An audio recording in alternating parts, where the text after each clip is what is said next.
let's talk about Dominic Cruz. With that being said, while talking about Dominic Cruz, I think it'd make the most sense for us to talk about the Pedro Munoz fight. Dominic Cruz and Pedro Munoz fought at UFC 269, and Dominic Cruz in Dominic Cruz fashion won by decision. I think the biggest takeaways from that fight is how Dominic Cruz got dropped in the first round. He was able to survive, and he came back and actually won the fight. We've never seen that before. That is actually the first time Dominic Cruz has ever gotten dropped and still came back and won the fight. It's never happened. When he got dropped against Cody, he lost. He got dropped against Cejudo. Obviously, he lost. Every time Dominic Cruz has gotten dropped in the past, he didn't win the fight, but that changed today. Or not today, but that changed. And yeah, Dominic Cruz actually beat Pedro Munoz, which I was actually surprised to see. I thought the leg kicks from Munoz and everything of that nature was going to be too much. And Dominic Cruz he's kind of played out in terms of his style. Everyone knows what Dominic Cruz is bringing to the table. Everyone knows what he's going to do.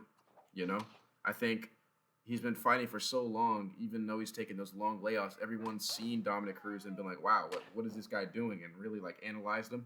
I think a lot of people, to get their footwork better and more unorthodox, maybe have actually researched Dominic Cruz. People like Israel Adesanya said that he's taking some things away from Dominic Cruz's footwork and his movement. And I think that's good. That's a flattering type of thing. But it's also bad. And I say it's bad because if every single person has used your film for footwork or has studied you because your footwork is so odd and so weird, it's good because of course it's flattering. That shows that you definitely have some true skill. But it's obviously bad because people are gonna know how to counter that. And people are going to know what you're going to do. And for the longest time, people did know what Dominic Cruz was going to do, but they still couldn't stop him. I think once people started throwing low kicks and realized that the low kicks are there, that's when really Dominic Cruz started to get a little figured out. TJ Dillashaw was actually starting to have a lot of success against Dominic Cruz with the low kicks in the later rounds, but he started throwing those low kicks so later on that it was too late, and Dominic Cruz was able to get the victory over TJ Dillashaw. Yeah, it was pretty interesting how he got dropped and came back and still won. That's never happened before. And the main point of this video, does Dominic Cruz still got it? Does Dominic Cruz still got it? Now, depending on who you ask, some people are like, nah, he's older. Sorry, my phone went off.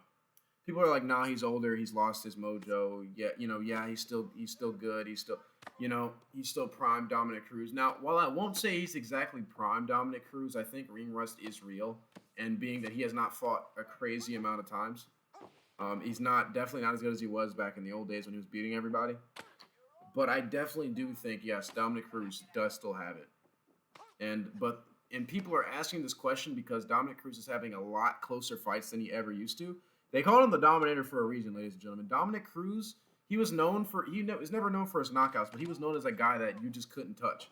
The guy that would just hit you over and over and over and find a way to win by decision or find a way to out wrestle you.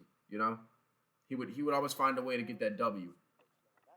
And the fights never really seemed to be that close. Of course, a few stood out. And, of course, he lost a few fights. But, in his prime, it was like he was called Dominic the Dominator Cruz for that reason. His fights weren't exactly close. And I think the argument of him being washed or him not still having it like he used to, it comes down to the simple fact that I stated previously. He's been figured out, When you've done the same thing, right, for the past 10 years, 10 years, however long Dominic Cruz has been fighting or at the top, I'd say, but let's give him 10 years or whatever for where he's been prominent in terms of being at the top of the bantamweight division, even though he's taken long layoffs and be due to injuries and stuff. If you've been doing the same thing for 5-10 years, people are gonna start to figure you out. Dominic Cruz isn't doing anything wrong by continuously fighting the same way. If it works, then of course continue to do it. But of course, with that, it's a double-edged sword because while it works, and while doing the same thing that works is gonna work because it works. You know what I mean? It's good, but at the same time, people are gonna figure you out, and that's why his fights are a lot closer. That's why he lost. I think that's why he lost to Cejudo. He's gotten figured out. There's a blueprint to beat Dominic Cruz. Cody Garbrandt showed the blueprint. I might do a video on Cody Garbrandt and the problem with Cody Garbrandt coming up pretty soon, actually. But yeah, that's that's my opinion on that. Is that Dominic Cruz is by no way washed. Yes, he still has it, but it's just a matter of people figuring him out. People know what he's gonna do. There's a blueprint to beat him. It kind of parallels with John Jones. No, John Jones has not actually lost a fight yet, but look back about like 10 years ago. John Jones wasn't, or however long ago, right? Back when he was in his prime, when John Jones was beating the older generation. The fights weren't close. The only close fight that he got out of that run was Gustafsson. John Jones was beating the crap out of about everybody, all right? He had a good fight with Daniel Cormier up until he kicked his head off. In the first fight, of course, John Jones won. So I wouldn't say all of his fights were a complete wash, but most of John Jones's fights were a complete wash because nobody had the blueprint to beat the guy. Not one person knew how to beat him.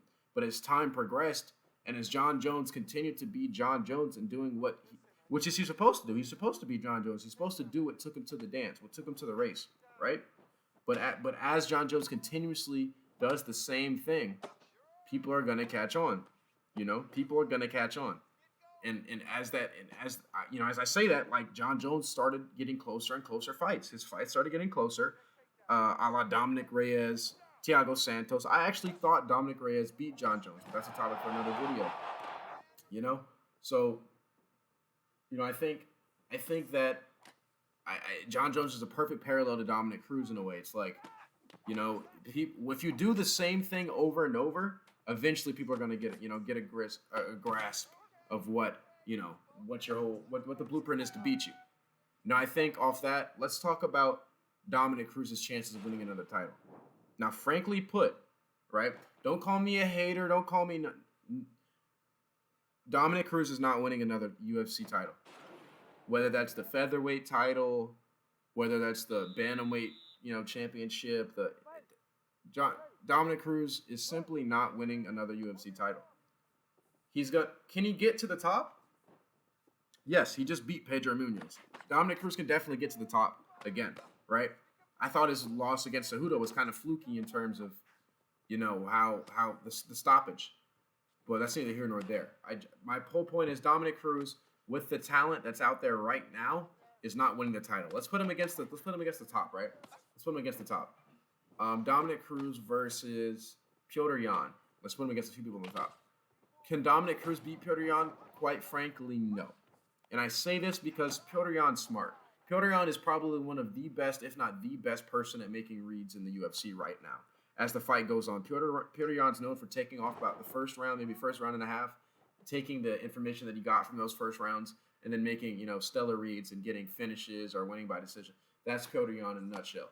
I don't think that Dominic Cruz has the skills that, any new skills, really. He has skill, but any new skills that would surprise Petr Yan, because Petr Yan's also, you can tell that he has a really good camp and is really good at game planning for fights because he knows exactly what to do. We've seen people with no power. Let's take some people with good footwork but no power. So that's kind of a parallel with Dominic Cruz and someone fighting Petr Yan. Let's go with Corey Sandhagen. Now, no, I'm not saying Corey Sandhagen and Dominic Cruz are any way in the same fighter. No, I'm just saying let's take a fighter with not much power or any power really, but good footwork. Let's take him, put him against Petr Yan. We saw what happened. The power difference was there. The reads were there. The cardio was there. Dominic Cruz would use his stamina and his cardio and his combinations and his wrestling as kind of an onslaught in a primary, line of he weaponized. Dominic Cruz was good at weaponizing cardio. Dominic Cruz just wouldn't get tired. He would keep shooting at you. He'd keep throwing combinations. If Dominic Cruz does that with Petr Yan and continuously throws those combinations, he's gonna get caught and he's gonna get dropped. We've seen Dominic Cruz get dropped before. Petr Yan by far throws harder. I believe he hits harder than Henry Cejudo. He's definitely gonna drop my man's Dominic Cruz. Let's take another fighter and put him, Aljamain Sterling, he fought Petr Yan. No power, decent, I wouldn't say decent stamina, but really good wrestling, things of that nature. He fought Petr Yan. Definitely, technically he won, but no, he definitely was getting outclassed, and it's just not a good matchup for someone against Petr Yan. It's really not. It's not a good matchup. You put Dominic Cruz against TJ. Now that's interesting, but TJ's not the champion. But if he were to fight TJ, that's probably his best bet at winning the title. Corey Sandhagen, that's also interesting, but I think Sandhagen would find a way to beat Dominic Cruz. That's just my opinion. You know, Aldo, that's a problem for Dominic Cruz. I'd say Petr Yan's going to beat Dominic Cruz. Sandhagen has a chance of beating Dominic Cruz, and Aldo would probably beat Dominic Cruz. And it's just only because he's figured out, and with low kicks, with good timing, wrestling defense, and of course cardio, you're going to be able to beat Dominic Cruz. So will Dominic Cruz still be champion? I mean, ever be champion again in the bantamweight division? No. No, he won't. Does Dominic Cruz still have it? Yeah, Dominic Cruz still has it. But competition's gotten steeper, and people have figured him out. So you guys let me know what you guys think about this in the comments. It's your boy T-Dog. Please make sure to like the video, subscribe, all that good stuff. It's your boy T-Dog, and I'm out.